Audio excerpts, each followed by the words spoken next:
dope to be able to have that. But from your side, what was going on in those parties, and how did that sort of shape what we know now as hip-hop? Well, it was the excitement of the people who would come there to enjoy themselves. You had the good times, and sometimes you had the bad times, with a little bit of balance. You had the drugs, and you had the places with no drugs. You had the people who wanted to hear something different than hearing them same 10 or 15 records they played on the radio station over and over again. So we were providing that music. This was the time when R&B and soul was dying down and disco was taking over. So yes, we always disco, you know, in the black community, black and Latinos too. Dances changed every 3 months. So when he was trying to push the hustle for 3 years, he said that stuff got done. So we got to bring that funk back that they was trying to fake the funk on, and bring back James, Slide, Boozy, and Barclays, and all the funky breakbeats that we did in the jazz market and the rock market, and put it all together like a mashup. Before anybody was matching it up in this thing called hip hop, and bring all the elements together with the DJs, the aerosol writers, the B-boys, the B-girls, the MCs, and that fifth element we added that holds it all together, which is knowledge. Like you say, Zulu Nation, knowledge, culture, and understanding. All right. I was just hearing that. The fifth element, which is knowledge. Now, as you just touched on the Zulu Nation story, for all the viewers in Canada, in case they don't know, can you explain the Zulu Nation movement and what that is exactly? Universal Zulu Nation is an international hip-hop awareness movement that deals with knowledge, wisdom, understanding, freedom, justice, and equality. Peace, unity, love, and having fun. Overcoming negative to the positive. Science, mathematics, faith, and the oneness of the Supreme Force, what we call He, Her, or It, Allah, Jehovah, Yahweh, the Elohim, Jah, or the ancients of the ancient names, Atum, Amun-Ra.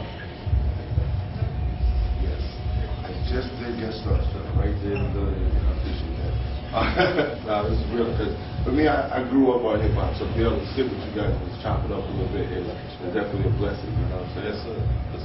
Now, one thing you mentioned at the beginning, you guys all sort of contributed to this. The thought was, you know, it's a mashup of all these different cultures, these different people, and taking from that and creating one massive, powerful thing called hip-hop. How would you define One Love? One world, one big, everybody, one unity, one us, one everybody embrace what we like and love. And I mean, when I say we, that means everybody, folks, us, just in unison. That's One Love. So, and you? One love is within yourself first, coming from your heart, and putting it out to the universe, sound, word, power, and being of it, and being doers of it, and you know, just showing that light to all people on this planet and all beings. And I don't care if it's animals to the fish or whatever. It's the respect of this whole earth of ours, and then the respect of our universe, from the God in you to the God in me to the goddess in her. In case you want to take a stab at that? It's one. It's all one. Simple as that. That's really what it is. It's all one. Love is all that you need. And we better start putting some love back in the atmosphere of this universe, because so much hate is starting to roll around, and that's why we get tsunami, earthquakes, tornadoes, and everything else. And they talking about this 2012 and all this type of stuff. You know, we already really beyond 2012, but it's just going to get more deeper as time goes on. And with that, let me ask you this: there's a lot of conversation nowadays with where hip hop is right now. You know, guys that came up in the 90s and whatnot that you know, let's say, label it real hip hop, and then now you have guys up there saying it's not real hip hop and whatnot. But where do you, someone that understands the different musical influences and being in elaborate dress and costume and whatnot, how do you feel about the state of hip hop in 2011? The state of hip hop, you got the people who follow the rappers. Then you got the people who follow hip-hop culture. So you got the people who follow the rappers that's what's basically your latest, last hit record, Then you got the people who understand what hip-hop as a culture is with all the elements pulled together. You got the media or the radio station, the so-called radio station, who claim to be hip-hop and R&B, but don't know jack about hip-hop. Right. So they just play the same 10 payola records over and over and over again. So, you know, most time when we ask them, you say you a hip-hopper and you on these radio stations and you DJing hip-hop. So where's your electro funk, your Miami bass? Where's your go-go? Where's your trip-hop? Where's your R&B hip-hop? Where's your hip-house? You know, where's all these other different fields of hip-hop? Where's your rocker hip-hop? So you say you hip-hop, play all the different categories of hip-hop. Play the old with the new with the old, 24/7, 365 days a year, or 366 leap year. And this way we know where the music came from before, where it's at now, and where it could go for the future. But you have these so-called program the minds of the people, program directors who are playing just a certain things to certain people and say this is what hip-hop's supposed to be. So now you have corporations who are controlling what you so-called love so much as hip-hop. Hip-hop being about, you know, style, also freshness. Can you ask about these shoes? Can you ask what kind of shoes do you Let me know. I mean, you've always, there's not a clip of you, a picture of you where you don't have a fresh outfit on from head to toe. So today, 2011, I finally get a chance to meet you. I got to ask you about the shoes.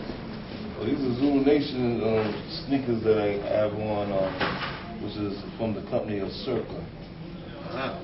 And how do I get those? Through Circa, or I guess the Amazon, wherever they got on the internet, or certain stores that have different styles of Zulu Nation shoes that have out there. Zulu Nation sneakers. That's right. All right, so this is my last question. I figured this question would be just a cool question to ask you, being as someone that's accredited for so much influence and being a forefather and pioneer of hip-hop. Can I ask you, who is your favorite rapper of all time? It's very hard to say who's your favorite rapper of all time, but I give props to all the different ones who was not scared to be progressive-minded and take it to other places.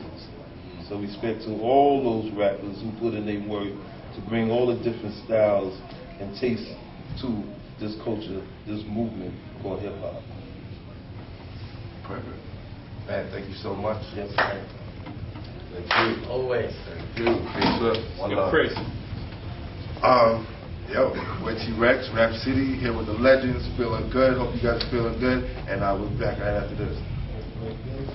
How you gonna do it? You guys just just introduce, say your name real quick, and then you're watching Rap City with T-Rex. This is LeBron checking all this out. You are good anytime. Yo, this is the Bronx, Puerto Rican Prince with the legendary, fantastic, so romantic 5 MCs in the Grand with the DJ Theodore represent. This is Brother Afrika Bambaataa. You watching Rap City with T-Rex, and Zulu Nation is here. You know what time it is? This is MCK Swift representing Universal Zulu Nation. You watching Rap City with T-Rex. T-Rex! Perfect. Thank you guys so much.